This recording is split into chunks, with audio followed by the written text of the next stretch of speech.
Okay, so now welcome everybody. This is level 2 of the 2017 second semester. And what I'm talking about is an advanced understanding of the Merkabah. So Merkabah, and this is also going to relate to the flying rainbow lasagna, and this is also going to relate to the flower of life. I've got all my little models here, flower of life idea. So, and again, this is based on the first lesson of level 2, which is an advanced understanding of Merkabah. So Merkabah, let me just get to a squinting and scrolling, getting a picture for everyone. Hold on a second. I have everything totally organized. Give me a moment. So this is what I'm talking about when I say the Merkabah. Oh, and I have fun and interesting things to show you. So this is just a very plain sketch that I've got over here. And it is getting a color so we can highlight. These are two interpenetrating and complementarily arranged star tetrahedra. Tetrahedron is a four-sided pyramid where all four sides, that's a horrible, let me draw that better. Equilateral triangle. This is an equilateral triangle, meaning each side is the same length, and each one of these angles is a 60-degree angle. Sometimes this pen doesn't work, but understand that that was supposed to say 60-degree angle on all of those. So and I'll show you this with my little model when I get going on my little model. So we've got one tetrahedron that is pointed downward, and I'll get a different color. And then we have one tetrahedron that is pointed upward. And the arrangement of these matters. So the one that is pointed upward, you can see that this point kind of points out and arranges or connects to the base of the spine. And the front, I like to say, it's almost like a plate in front of the face. And the other one, the one that points downward, that one, the point over here projects outward from the heart, from the center of the chest, and the flat side is kind of like along where the spine is. All right, now I'll show you interesting, cool stuff. Scroll to the next picture. So this is a preview of an animation that I'm working on with a professional animator. So the professional animator has software and hardware that is more extensive than what I have available to me. So I've been sending them the notes and ideas and proportions of what to draw, and then they have been actually making it. So this is just a still shot from there, but we'll be revisiting this concept of the Merkabah many times, so don't be concerned. But what we'll see in this animation when it is complete is we visualize these two tetrahedra rotating in complementary directions. So for me, I'm a female, and I envision the one that sticks outward from the chest going around the left, and the one that sticks outward from, behind the base of the spine as going around to the right. But this is also, it's just like using your paintbrush. I say to people, this is what a paintbrush is, and this is what feels comfortable to me. Please use your paintbrush in a way that feels most comfortable to you. However, one thing that is, and I'm also, I'm giving you information that most people don't give you when they tell you about the Merkabah. So one of the most crucial things to feel when you begin this counter-rotational fields when you do this visualization is this, trying to make this drawing here. See this blue line that I'm making? It is a central column that feels kind of like a spiral tube of light that goes up and down your spine and connects these two vertices of the shape. That's an important energetic feature. So we'll get into how do you do the Merkabah. Feeling that central column is an important part of it. And then, here, let's go back to my face. So, there are a lot of teachers that teach about how to do the Merkabah. Merkabah, it means light body vessel. This comes to us via the ancient Egyptian mystery schools. Most teachers are just teaching you how to run in place, like running on your hamster wheel. And actually, just being able to protect yourself by creating the visualization of the Merkabah is effective. It's like having an immune system. It basically means that you are reflecting out the energy that is unloving, that you do not want to enter into your system, like your metabolism, and you are inviting in the energy that is loving. Loving means flowing at the correct rate. If you do want that energy to enter into your metabolism, those are effective maneuvers. However, most teachings simply stop there. And what I would like to give you is teaching of how to transform into an interdimensional vessel and go someplace else with your Merkabah. So I shared with everyone, they said, is there homework? Is there homework? I'm like, no, there's no homework. Just, arrive for class. But actually there was a brief homework that is all about carbon atoms. And I'll show you still shots from it. It's a very brief video and you can check out the video and see what I'm talking about. Because the theme for today is adding an additional dimension means adding an additional degree of freedom. So when we change from being a torus that is shaped like this into a flying rainbow lasagna that is shaped like this, we gain an additional dimension and we gain an additional degree of freedom. And something similar is happening when we transform our Merkabah from being a star tetrahedron into being an octahedron. And this also has to do with moving from being hexagonal or based in 6 to being based in 8. So I know I'm going really, really fast, but I know that you guys are all super smart and you can deal with this. Let's go to the whiteboard here. So hexagonal, these are the shape of carbon atoms, hexagons. And now in a different color, I'll count off the sides so you can see 1, 2, 3, 4, 5, 6. That is a hexagon. It is based in 6, all right? And the flower of life, and what everyone is understanding is the flower of life and the cellular structure is also based in 6. However, this shape is based in 8. So, okay, if you look over my shoulder here, what I'm pointing out with my little white pencil, this is a cross-section.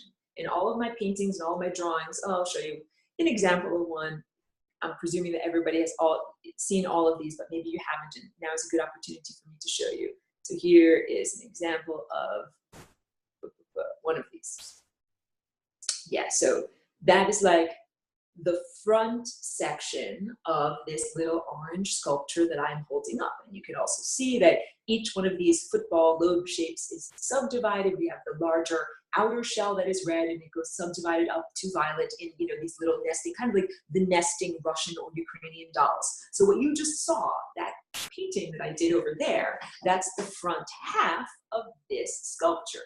This sculpture is the negative space of this sculpture. This sculpture is what our ordinarily toroidal energy field or chakras are shaped like. So when I hold it like that, up to the camera just right, you can see the 4-lobe shape, 1, 2, 3, 4. But you understand that that's just the front, that there's actually 8 of these. I'm gonna make this really clear, don't worry. And I know I'm doing math, but this is fun math. This is about how to integrate a hexagonal grid with an octagonal grid. And I'll use lots and lots of pictures to show this. So the front of this sculpture has 4 lobes. 1, 2, 3, 4. But when you see the entire shape, you understand there's actually 8 lobes. Look, I'm holding on to 2 over here. 1, 2, 3, 4. So we've actually got an 8-lobe shape. And the way that the shape creates the 4 vortexes, if you could imagine these little pointy ends, that these are all going around in a circle. So they're all going around in a circle. And look, over here, you're even seeing that vortex shape. That is the time vortex for anyone who is an expert at this class. You know what I'm talking about.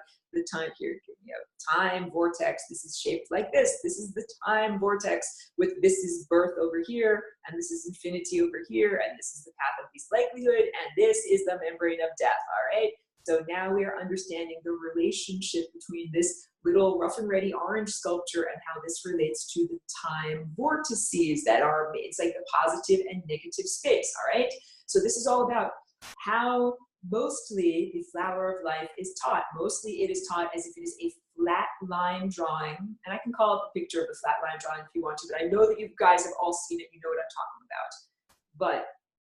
And that is inaccurate because it's just like showing one slice or one plane of reality. What we've actually got is a shape like this. I'm going to count the spokes now. 1, 2, 3, 4, 5, 6. That's 6 radial spokes going around the sides there. But then you can also see, I knocked it with my pencil a little bit, this one in the middle, that makes 7. And look at this one that I'm holding onto with my hand back here, that makes 8. So we actually have 8 lobes in this shape. All of this matters because the flower of life, as it has been described, as it is being taught to people, this is the description of the shape and arrangement of our physical cellular structure. but that is not the same as the shape and arrangement of our non-physical structure, which is our body that is made of time. Our physical body and our cells of our physical body are based in hexagons, six-sided arrangements. Carbon atoms are six-sided and water crystals are six-sided, and we're made of lots of carbon and lots of water. The little assignment, the little video assignment, here, let me get to the pictures. I took some screenshots from it so you can see what I'm talking about, was all about how carbon atoms, molecules, transform into diamond molecules or atoms. All right, so we're starting on, this is this little video that I shared from YouTube. Just drinking some water here.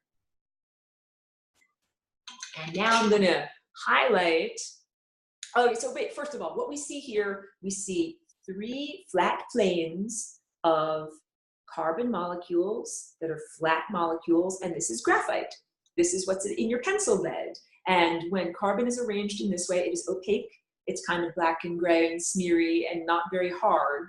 And you can see, I'm highlighting now, the hexagonal molecules. And I'll count them off with you if you want to. 1, 2, 3, 4, 5, 6. That's 6-sided hexagonal molecule, and they're arranged as these flat planes. And that's what also makes graphite kind of slippery. These flat planes slide against one another, and it can also be used as a lubricant.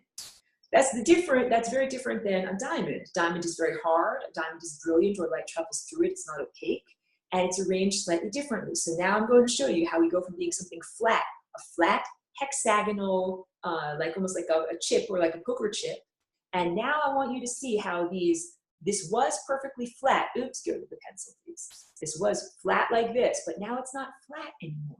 Now it kind of goes down and up a little bit, and then down again and up a little bit, and down and up.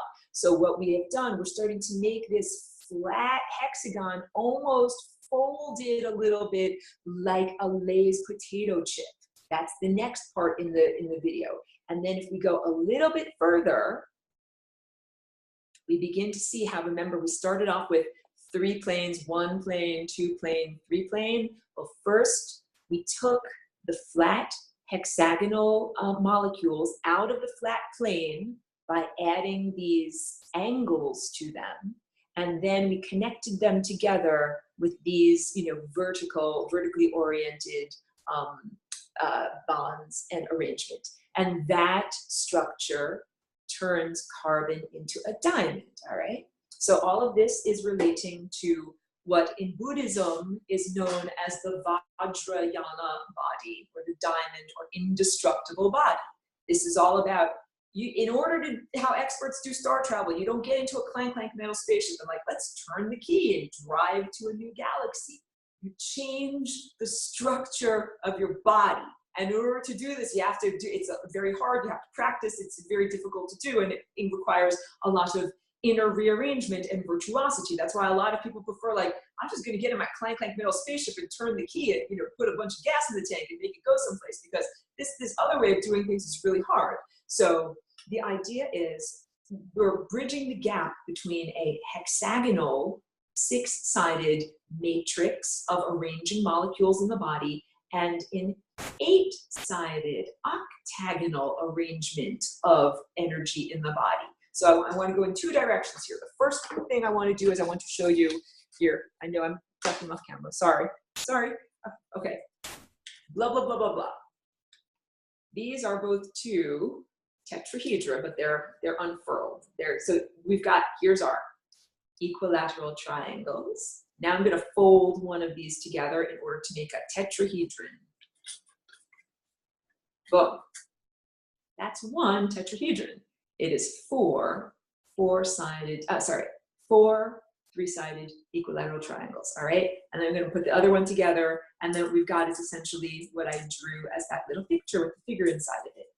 I know I fiddle with these a lot. Let me fiddle around. So I got 1 that's pointing up, and make my other one go, and 1 that's pointing down. And if I could make matter interpenetrate itself, then we would have exactly this, all right? So that is the equivalent of running on the hamster wheel. You create these 2 You create them by visualizing them. This is your mental paintbrush that you use to visualize them. And you make them rotate in their complementary positions, but that's just like creating an immune system or an energy field to keep out what you do not want and allow in what you do want.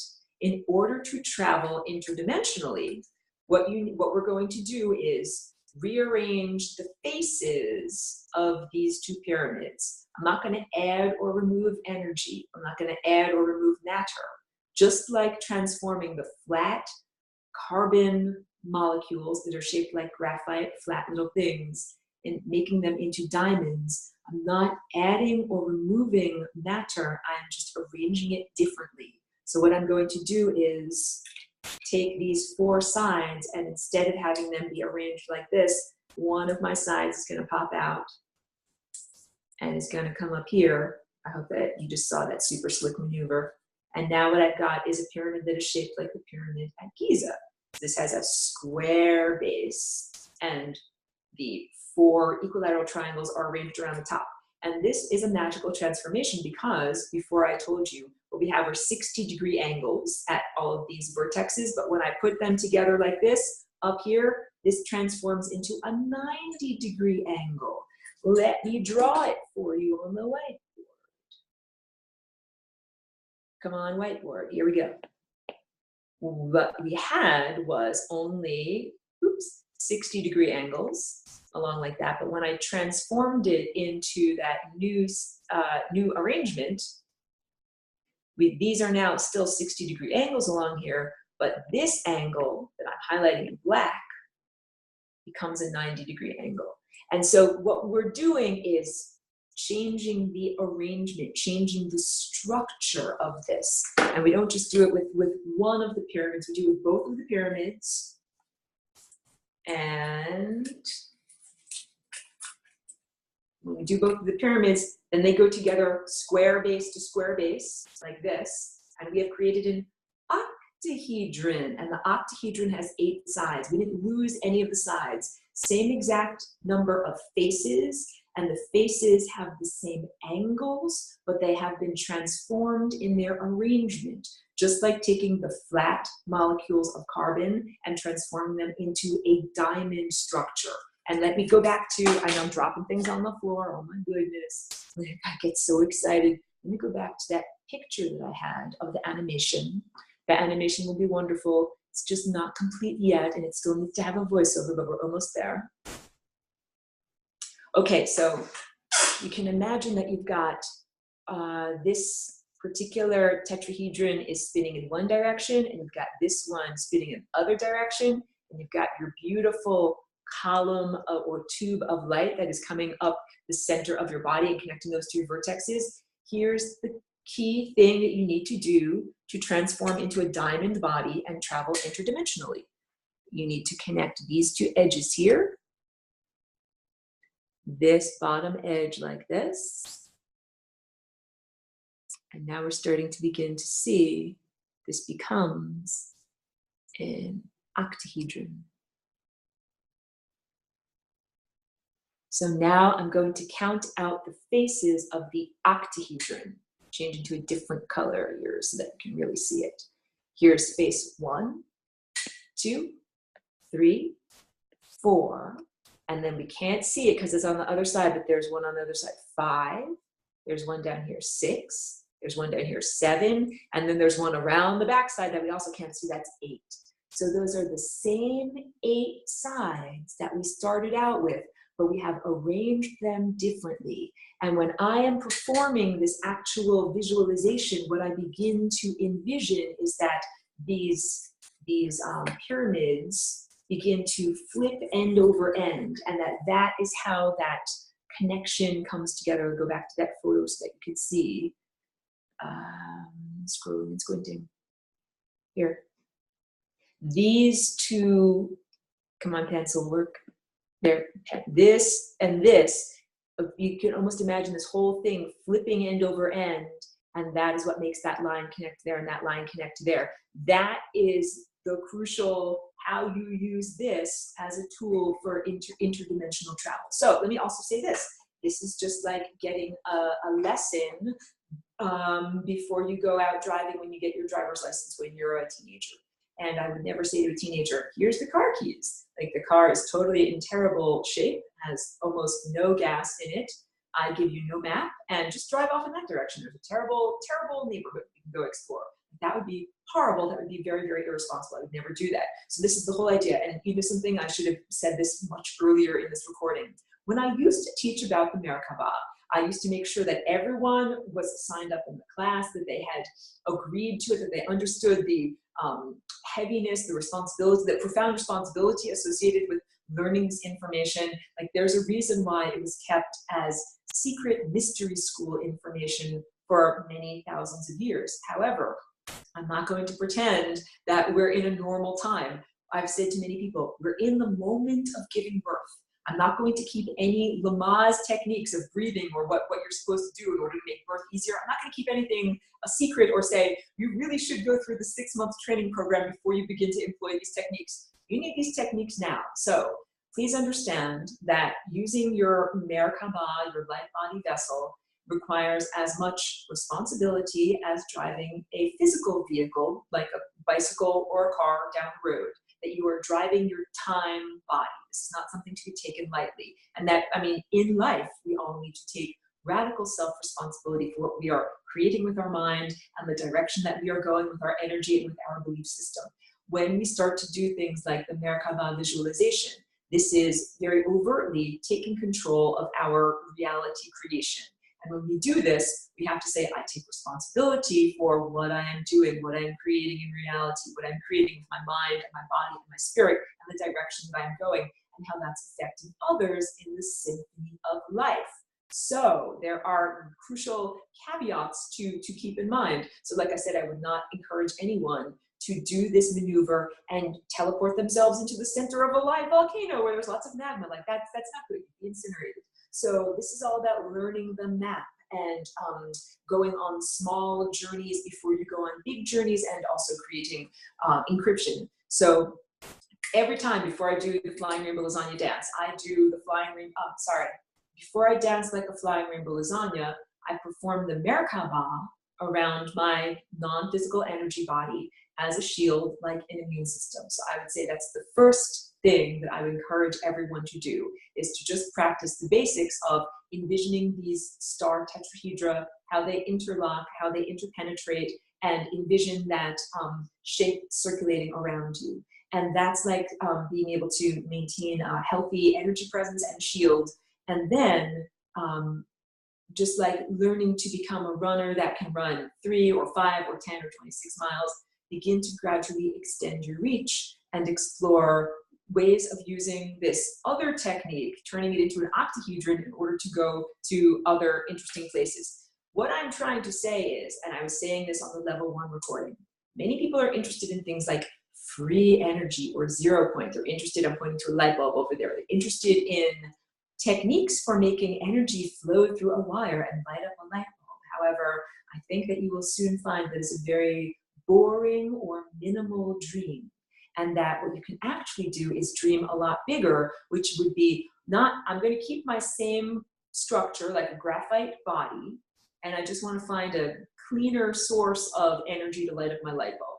But what you could do instead is transform your carbon body into a diamond body and fly in a totally different way to a totally different place where you might not have the same agenda of wanting to have a light bulb that lights up your room. So this is what I'm trying to say. It is a way more interesting, way more expansive way of using our energy. However, I understand that a lot of humans have been stuck in the practicalities or survival modes of just like, can it give me money? Can it give me food to eat? Can it light up my light bulb? So I also understand I just went through a lot of information very quickly, and I didn't even stop to look at the questions. Now I'm finally getting into the comments and the questions. So thank you for everyone for your patience and understanding. All right, cool, good. We're just getting over to this spot.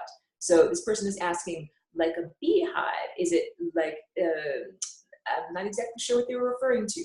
This person understands the 2D plain flower of life instead of the 3D experience. All right. Yeah, so, okay, let's talk Vesica Piscis. Vesica Piscis, what exactly is that? Let's go to the whiteboard. Vesica Piscis is when you have one circle like this. Here's the midpoint of that circle, and the other circle, I know that that's a horrible drawing.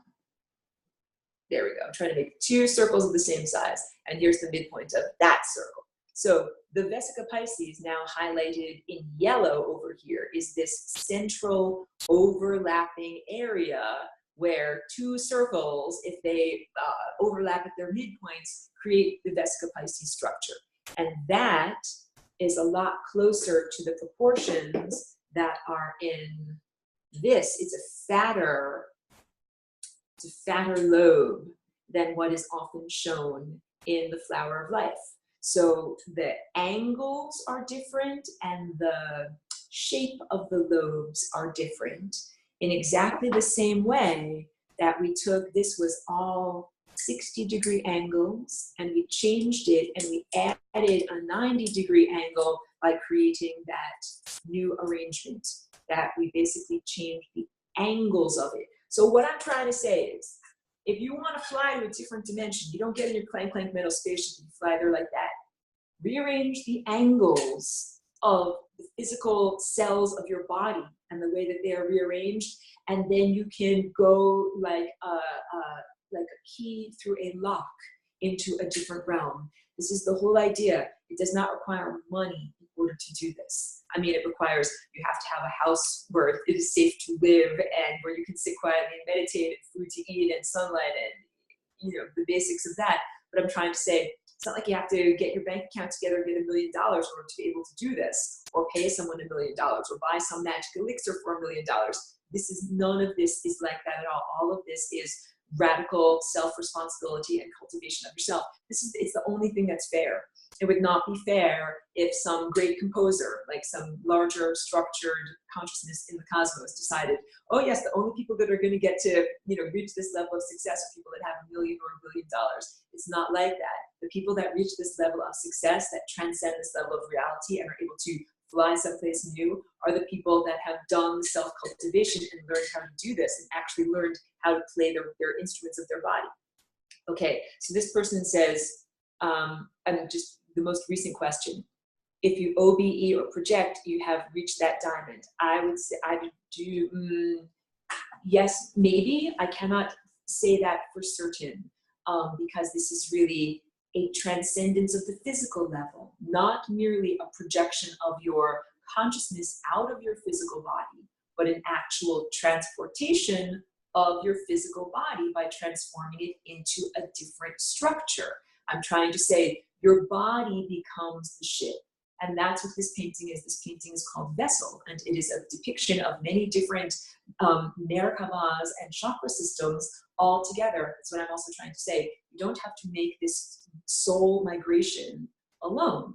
Just like you don't have to be a musician just playing in your own house alone. You get to play with a band. You get, just like geese flying in a V, making this migration together. We can all support and help one another and make this soul migration together. And it means leaving this level of reality, transcending this level of reality. Gina, absolutely, you understand. She's saying we are the starships. That is exactly right.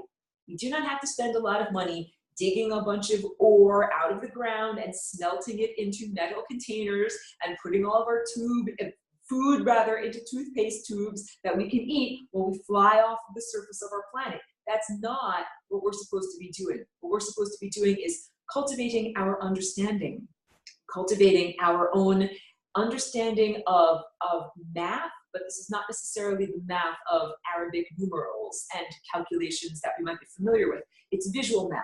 Like, imagine an athlete is dribbling the basketball as they're going down the basketball court, and they have to do all sorts of calculations. Where are the other players? Where are the other players? Where's the hoop? How far, how fast, how much, and then they're able to get the ball into the hoop.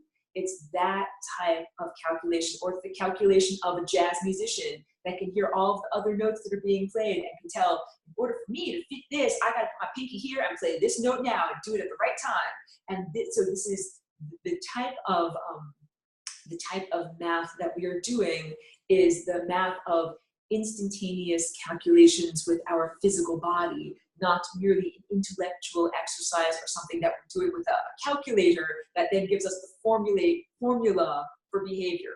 We are spontaneously responding in real time to a real reality. So this is why I call this the map.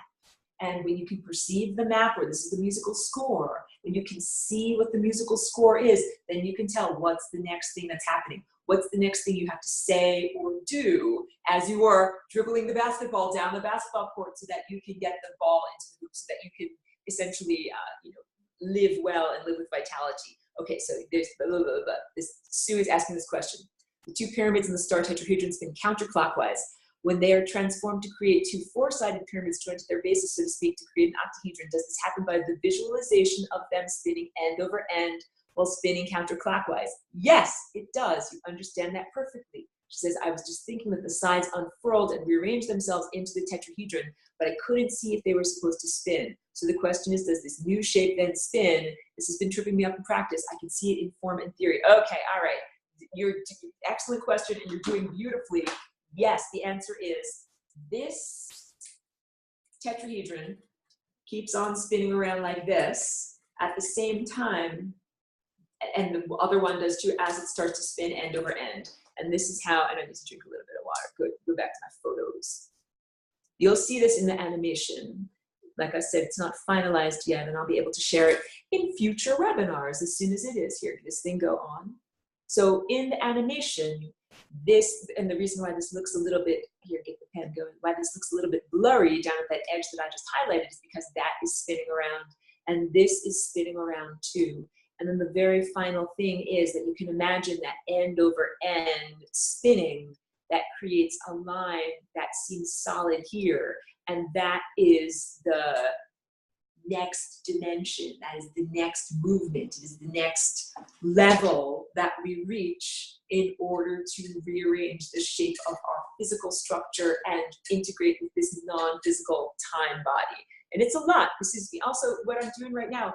I'm answering laboriously with my flapping, moving mouth parts. It's just like if you were asking me, Aurora, please describe a C chord. And I'd say, well, it has this frequency, and this is the fingering of the position of your hands. But I could just as easily go to my piano and just play the chord, and you could feel it and learn from that. So it's excellent for us to talk about the theory and the exactitudes behind this, and then it's even better for us, or I think more important for us, to practice it and experience it on the level of perception and experience, not merely as an intellectual thing that we were talking about. All right, so this person, but I'll also say, Sue, before I go back to the next thing, you're doing very well in the questions that you're asking and the practice that you're doing. This is like becoming a virtuoso. It takes a long time, so you're moving in exactly the right direction. Okay, I'm on to Nicole's question. She says, it's extremely hard when you come across this information and want to share it with people, and they refuse to believe a word you say.